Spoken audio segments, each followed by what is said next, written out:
ஹalleluya. எசாயா 42வது அதிகாரம் 8வது வசனத்தை வாசிக்க கேட்போம். நானே ஆண்டவர், அதுவே என் பெயர். என் மாட்சியை பிறருக்கோ என் புகழை சிலைகளுக்கோ விட்டுக் கொடேன். Praise the Lord. Praise the Lord. Hallelujah. Hallelujah.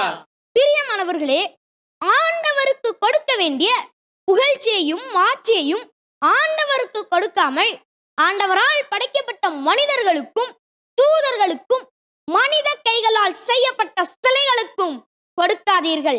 அவைகளால் உங்களை மீட்கவும் முடியாது, பரலோகம் கொண்டு போய் சேர்க்கவும் முடியாது என்பதை தெளிவாக அறிந்து கொள்ளுங்கள். இரத்தம் சிந்துதல் இல்லாமல் பாவ மன்னிப்பு இல்லை. நம் ஆண்டவர் இயேசு கிறிஸ்து நமக்காக ஏராளம் பாடுகள் பட்டு இரத்தம் சிந்தி சிலுவையிலே மரித்து நம்மை மீட்டிருக்கின்றார். ஆகவே அவர் ஒருவரே கடவுள், அவரை மாத்திரம் ஆராதியுங்கள். Praise the Lord.